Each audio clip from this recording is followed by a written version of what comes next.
Caros amigos, estamos de volta com mais Hora Quente. Não se esqueçam do refrigerante oficial da Hora Quente, Quima de Maracujá, o sabor dos Açores, disponível no seu supermercado favorito. Se não estiver lá, diga que a J. Muniz distribui este sabor dos Açores, Quima de Maracujá.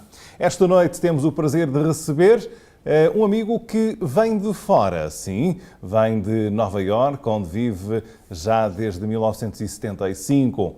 É advogado de profissão, já foi procurador de justiça, também em Nova Iorque, muito envolvido na comunidade portuguesa daquele Estado e agora o seu envolvimento, tornou-se um pouco mais agressivo no bom sentido e já vamos saber porquê. Senhoras e senhores, é com imenso gosto que temos as boas-vindas a Tony Castro. Caro amigo, seja bem-vindo à Hora Quente. Obrigado, Ricardo. Naturalmente, ou seja, em circunstâncias normais, eu diria bem-vindo a New Bedford, mas neste caso vou dizer bem-vindo a casa. Exatamente, isto é um regresso a casa. Os meus pais vivem meia hora daqui. Exato. Interessante é que você já está há 40 e poucos anos a viver em Nova Iorque, mas tudo começou precisamente aqui, quando você emigrou, não foi? Sim, exatamente. Bem, eu não vivo em Nova Iorque há 40 anos, eu já estou fora de New Bedford há 40 anos, Tá mais ou menos 40 anos. Portanto, foi para aqui, para New Bedford, onde nós emigramos, em 1966. Frequentei a escola que era o Sarah D. Ottawell, os portugueses conheciam a Escola Branca, Sim. que é mesmo encostado à festa de Madeirense, não é? Isso. Do campo Madeirense.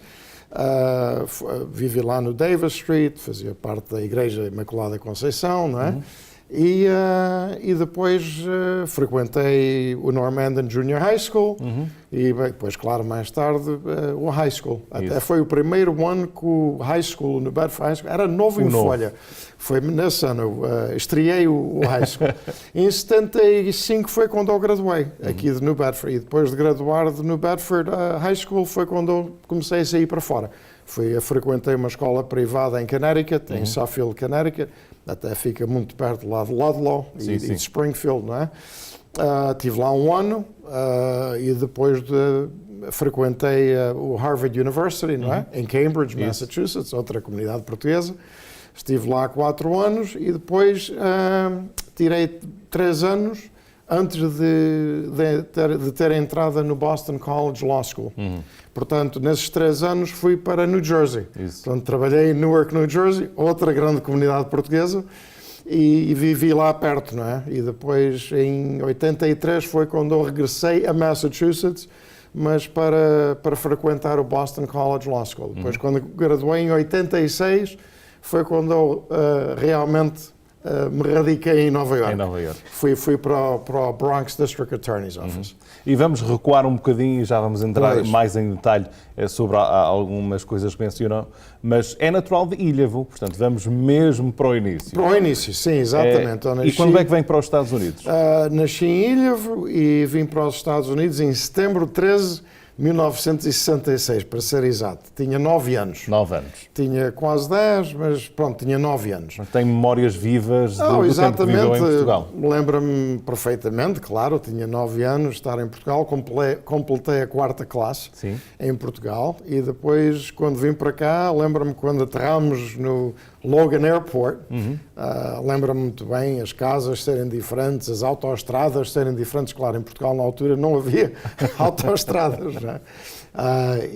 Portanto, foi tudo diferente. E a primeira viagem que eu fiz foi de Boston, de Logan, para aqui, para New Bedford. E aqui fiquei. E aqui fui criado, não é? Há aqui uma grande comunidade ilhavense, aqui em New Bedford, isto provavelmente devido à indústria pescatória, mas porque é que foi isso que lhe trouxe a sua família até aqui, ou porque já havia cá familiares? Sim, exatamente isso. Portanto, o meu pai já era pescador, não é? Lá em Portugal. Penso que foi ao mar com 17 anos. Sim. Na altura era maquinista, não é? De vários barcos, de arrastões, não é? Chegou a ser o maquinista do Crioula, um dos maquinistas, e depois andou ao longo curso, andou no Lobito, fazia viagens na Companhia Colonial, não era para a África, e depois mesmo, antes de vir para cá, onde ele estava, na Companhia Colonial. E quando veio para cá, veio aqui para a pesca, não é? Veio aqui para a pesca porque ele tinha uma irmã, que era a minha tia, não é? Que vivia no Ashley Boulevard. Sim, muito pertinho. E muito perto daqui, não é? E pronto, o marido, que era o meu tio, também era pescador. E então foi assim que nós parámos aqui no Bedford. E ainda bem, porque tenho uma vida interessante e fui feliz, não é? Todas as oportunidades que eu tive. E tudo começou bem em Ilhavo e depois aqui no Bedford. Os seus pais ainda vivem aqui, portanto você visita New Bedford com alguma frequência ainda, Com alguma frequência, sim. Venho cá de vez em quando, sempre, claro, para os dias mais assinalados, sim, não é? O Thanksgiving, o Natal, claro, a Páscoa, portanto, geralmente estou aqui nessa altura e às vezes noutras alturas. E por acaso, mesmo atrás de nós, é o aeroporto no Bedford. Isso. E quando venho cá, dou sempre a minha corrida ao aeroporto e para casa. Você, obviamente, uma vez que tem estado fora bastante tempo, quando regressa, vê grandes diferenças? Claro que a sociedade foi mudando, tudo foi mudando, mas quais são algumas das principais diferenças de New Bedford quando você cá vivia para agora? Bem, eu penso que as grandes diferenças, porque eu tecnicamente saí daqui permanentemente em 75, não é? Claro, visito, claro, mas não estou aqui permanentemente. Mas eu penso que a grande diferença desses anos de 60 e de 70 para agora é a indústria, não é? Antigamente era aquela onda de imigração portuguesa, sim, recente e a grande maioria dos portugueses trabalhavam nas fábricas, não é?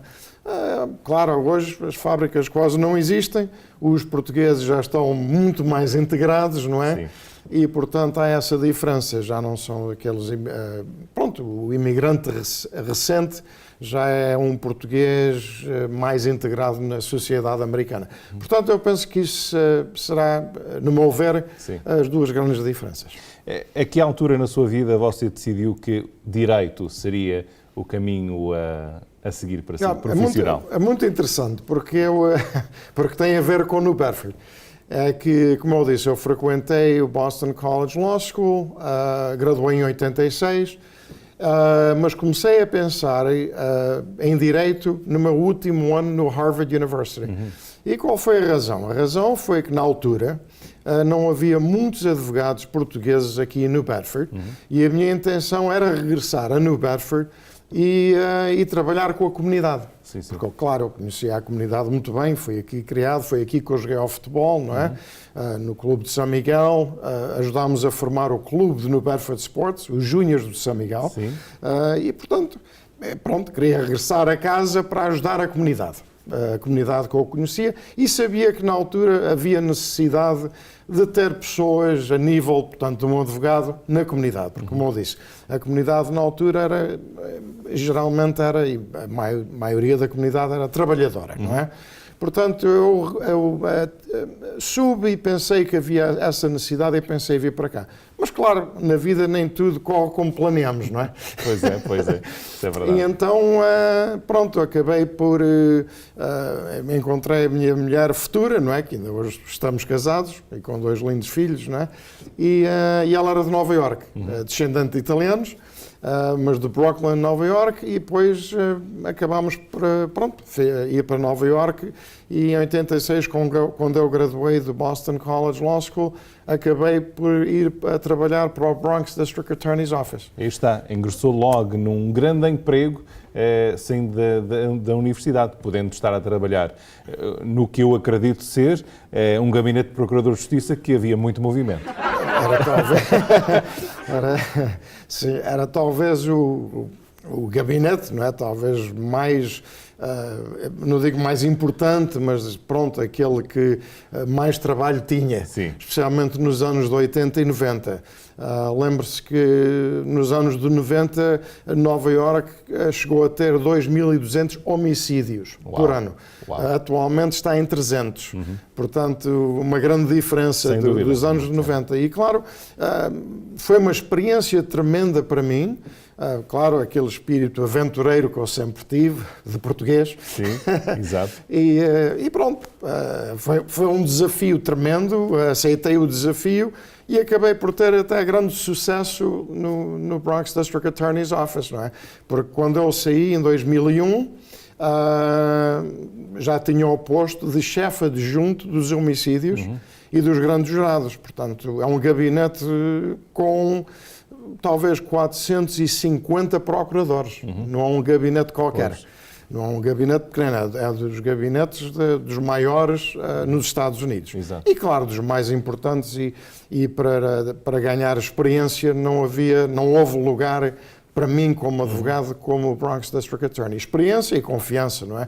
Porque lidávamos com tudo, do melhor e do pior. Exato. E pronto, para mim foi um grande desafio, sempre aceitei desafios. E pronto, tive uma grande experiência lá, formou-me como profissional, não é? E também formou a minha pessoa, porque, é claro, vi de tudo.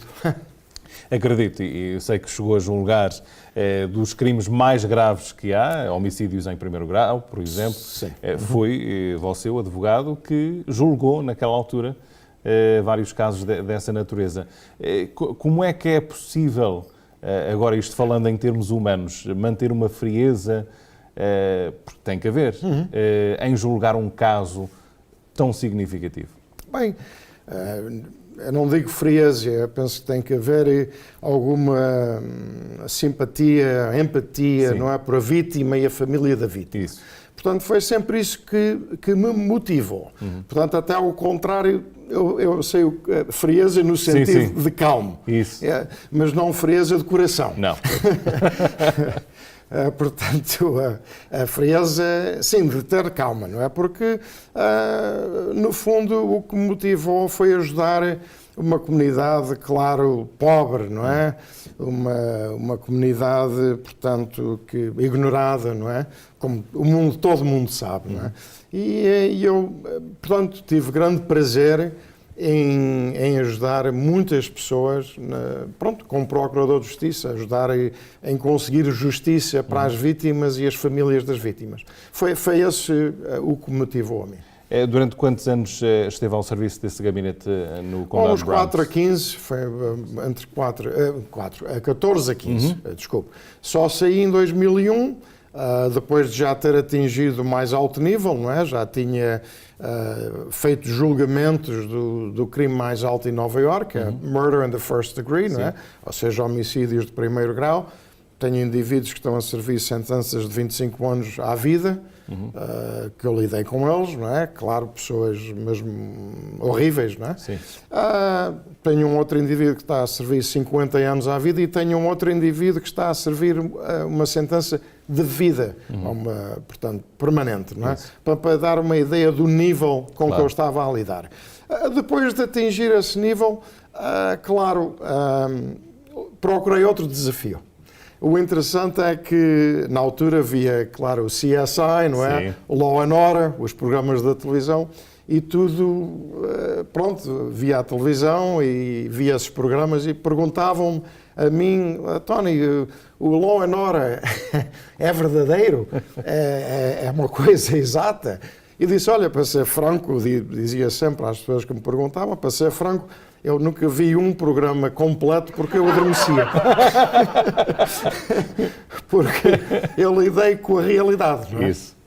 Lidei com a realidade, era verdadeiro, não é? Claro. Portanto, estar a ver na televisão um programa era diferente para mim. Mas eu penso que, em geral, era mais ou menos certo. Sim. Mas, claro, portanto, o ponto é que estava a lidar com aquela realidade, não é? E chegou a um ponto que já tinha atingido, penso eu, o mais alto nível. Havia pouco mais para eu fazer no gabinete do Bronx District Attorney que já não tinha feito. Isso. Portanto, é como eu disse, procurei outros desafios e, na altura, em 2001, já eu vivia no condado de Westchester, em Nova Iorque, que é o condado ao norte da cidade de Nova Iorque. Portanto, tem a cidade de Nova Iorque, o Bronx fica ao norte e depois logo a seguir ao Westchester County, um condado com muitos portugueses. E mudámos para lá. Tinha a família, era jovem, o meu filho tinha meses, tem agora 22 anos, não é? Minha filha tem 19 anos, e mudámos para o Westchester County. 4 anos mais tarde, depois de nós nos mudarmos para o Westchester County, eu não conhecia ninguém em Westchester County. E meramente 4 anos depois de mudar para o Westchester County, o Partido Democrata aproximou-se de mim e pediu se eu concorria, estava interessado para concorrer para Procurador de Justiça do Condado de Westchester County.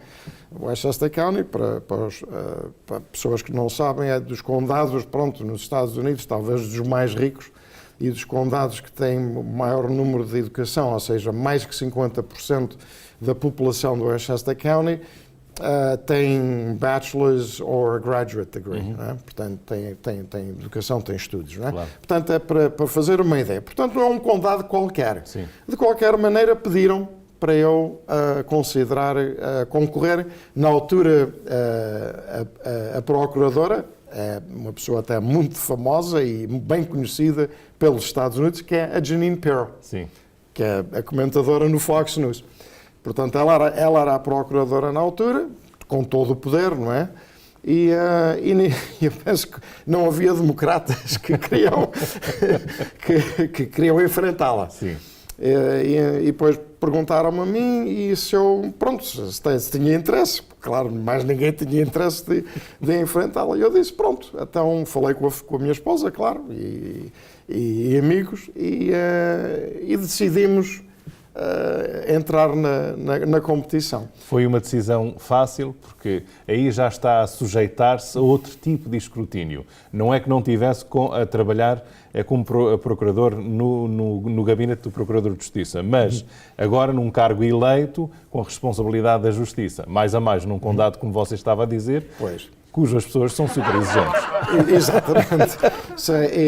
Mas maior o desafio. Sim, exatamente. Maior o desafio.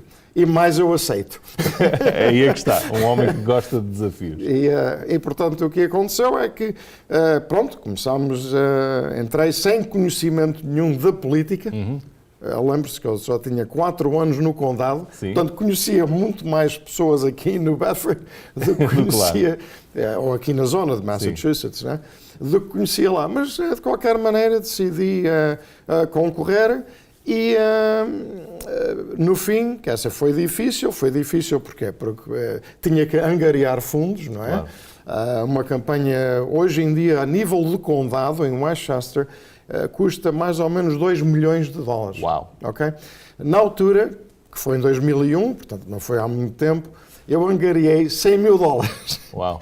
Mas mesmo assim, concorrer só no Partido Democrata, a Jeanine Pirro na altura, tinha 4 partidos, Sim. no Republicano e outros 3 partidos menores, tinha 4 partidos, eu só estava num. No fim, cheguei a 6 pontos de ser eleito. Uau. Foi incrível, não é? Claro, ficou tudo espantado, chocado, não é? Como consegui com só $100 mil, não é? Exato. Bem, a verdade é que eu consegui porque trabalhei bastante.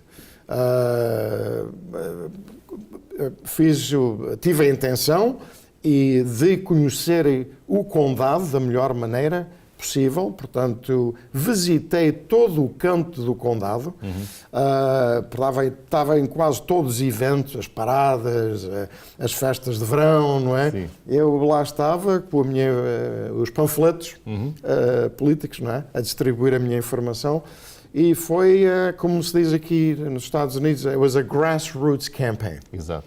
Okay? Ou seja, uma campanha a nível de, não sei bem a tradução de grassroots. Mas é a integração no público, no povo. Exatamente. Junto do povo, basicamente. Junto do povo. E a minha campanha foi precisamente isso. Foi aproximei-me do povo e o povo, aceitou, gostou daquilo que eu oferecia. E essa é a razão que eu cheguei a 6 pontos. Eram campanhas onde eu, não me lembro exatamente, mas tive possivelmente à volta de 100 mil votos. Portanto, não estamos a falar numa campanha pequena, estamos a falar numa campanha já significante. Mas não foi a única vez que você concorreu ao cargo? Não, não é? depois foi em 2001. Portanto, nessa altura, foi o recorde na história do Westchester County para Procurador de Justiça. Sim. Nunca ninguém tinha feito uma campanha tão apertada, ou seja, a chegar a 6 pontos. Não é?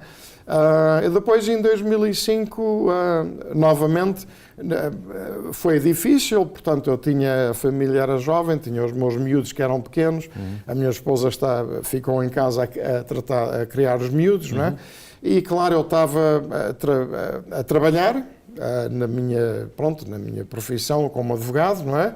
E, ao mesmo tempo, a lidar com a família e, ao mesmo tempo, a lidar com uma campanha significativa, não é? Sim. Portanto, foi extremamente difícil e, nessa campanha de 2005, concorri contra outra potenciosa adversária, não é? Que hoje é a chefe juíza do Estado de Nova Iorque, ou seja, que é Janet DiFiore, não é? Portanto, as duas vezes... Você gosta de grandes desafios, hein? As duas vezes que eu concorri foram contra adversárias bastante potentes, não é? Sim. E em 2005, cheguei a 3 pontos. Uau! Portanto, bati o meu próprio recorde de 2001 de 6 pontos. E pronto, e depois segui caminho. Nunca mais pensei em entrar na política. Até dizia, assim, quando tudo me perguntava, sempre, ainda hoje me perguntam em Nova Iorque, Tony, quando é que vais concorrer novamente? E eu digo, não, isso já passou, já não faço a intenção de correr para a política novamente. E aparece esta oportunidade. Não é? É verdade, uma oportunidade que vamos falar daqui a pouco, mas você tem todas as qualidades para exercer funções eleitas e com o máximo de qualidade. Aliás, o seu palmarés fala por si. Mas ainda dentro do seu campo profissional de Direito, você acabou por ser convidado várias vezes a dar conferências, a ensinar sobre alguns aspectos do campus da justiça. Quer falar um pouco sobre isso? Sim. Claro que no Bronx District Attorney's Office, ou Procurador de Justiça, não é? No Bronx, não é? Como eu disse, é um gabinete onde a experiência é tremenda. E então, lidando com os homicídios e outros casos que eu tinha, grandes, não é? Interessantes, tive a oportunidade num caso, de trabalhar com ADN. Um caso que foi completamente à base do ADN. Não havia testemunhas. Foi um caso, um julgamento que demorou 5 semanas. E era um indivíduo que era acusado de, em inglês, he was a serial killer. Tinha já matado várias mulheres e sempre se tinha safado, mas desta vez foi um homicídio num motel lá no Bronx, não é? Até perto do Bronx Zoo. E esse caso em particular, como eu tive que trabalhar com o ADN e o Medical Examiner de Nova Iorque, da cidade de Nova Iorque, aprendi muito sobre, a ciência do ADN. Mas não só aprendi a ciência, mas o próprio réu, quando, da parte da defesa dele, trouxe como testemunha dele, na altura talvez era a pessoa mais conhecida nos Estados Unidos, an expert, um especialista do ADN, que era o Dr. Lawrence Kobylensky, que é professor no John Jay College em Nova Iorque. O Dr. Lawrence Kobylensky era a pessoa que comentava na altura do O.J. Simpson, na televisão. Sim. Era o Dr. Kobylensky que era o especialista, não é? Portanto, fiquei surpreendido quando o próprio réu traz o Dr. Kobylensky para ser testemunha dele e eu pus-me numa posição de ter que fazer perguntas a um especialista do ADN, não é? E claro, essa experiência, pôs-me a outro nível, não é? Com respeito a procurador de justiça nos Estados Unidos, porque havia poucos procuradores de justiça na altura que tinham tido uma oportunidade de fazer perguntas, ou como nós dizemos aqui, cross-examine, um especialista. E então essa experiência foi uma experiência rara e, portanto, houve várias agências dos Estados Unidos, de procurador dos Estados Unidos, da National Prosecutors Institute, que é baseado no estado de South Carolina, em Columbus, South Carolina, pediram para eu ir lá para dar palestras e explicar a experiência que eu tive para procuradores de toda a nação. Portanto, isso foi depois também dei palestras no estado de Connecticut, para procuradores em Connecticut, no estado de New Jersey, também fiz palestras lá, e pronto, e depois, claro, também em Nova York, o New York Prosecutors Training Institute, a polícia, a NYPD, New York Police Department, da instrução, pronto, aos cadetes, não é? E oficiais, não é, da polícia, e também o New York State Police. Portanto, quer dizer, já nem me lembro todos os lugares onde eu estive, mas sim, novamente pediram-me ajuda e eu ajudei, pronto, em partilhar aquilo que eu sabia, a experiência que eu tive com agências importantíssimas, não é? Que me pediram ajuda e eu ofereci a ajuda. E neste momento você continua a exercer, obviamente, a sua profissão de advogado, mas a título próprio, não é? Sim, tenho o meu próprio escritório, não é? Ou como se diz aqui, a solo practice. Pratico, claro, no setor privado, pratico principalmente defesa, agora estou do outro lado, não é? A defesa criminal, mas também, claro, pratico outras áreas de lei, não é? E tenho um colega no mesmo escritório que pratica mais a área civil, e então, quando há muitos clientes que eu tenho que, pronto, necessitam de um divórcio ou outros assuntos civis, eu entrego ao meu colega. Portanto, entre nós os dois, cobrimos quase tudo. E também a imigração, o meu colega também é um especialista em imigração, Mário de Marco, não é? E pronto, mas é uma profissão que me mantém sempre ocupado. No paro, não é? É 7 dias por semana. E, claro, não digo que é 24/7, mas é quase 24/7. O que o telemóvel hoje em dia... não deixa descansar. Não deixa descansar, exatamente. Também houve uma altura que houve um caso grave em Nova Iorque e que você foi convidado a ser comentador para esse caso, que foi o homicídio do jornalista Carlos Castro. Exatamente. Por coincidência, não é? Coincidência, é o mesmo nome. Mas assim você tornou-se também, à sua grande qualidade, tornou-se a conhecida do grande público de Portugal. Dessa forma, que os seus comentários eram ouvidos nos principais canais. Sim, o que aconteceu foi o seguinte, foi que o homicídio aconteceu, não é? E claro, foi para nós portugueses, foi uma nódoa, não é? Sim. Na nossa reputação, que temos o orgulho, em geral, de não nos envolvermos com esse tipo de assuntos, não é? Assuntos criminais. Mas pronto, acontece. Depois houve, claro, muita cobertura, foi o caso talvez mais mediático em Portugal, não é? Nos últimos anos. E lembra-me que a comunicação social de Portugal, portuguesa, não é? Ou seja, a televisão, revistas, jornais, rádio, tudo me contatou a mim porque a pedir informações, não é? Porque o sistema jurídico aqui nos Estados Unidos é diferente do sistema jurídico em Portugal. Portanto, tinham dificuldade em perceber os próprios repórteres, não é? Que depois tinham que comunicar para os ouvintes e para os espectadores, não é? Telespectadores, o que estava a passar. Mas para eles explicarem, tinham que primeiro perceber o que estava a lei aqui, não é? O processo aqui. E foi aí que eu os ajudei. Ajudei a comunicação social portuguesa a explicar o processo aqui nos Estados Unidos e antecipar tudo que ia acontecer, que eu esperava que ia acontecer.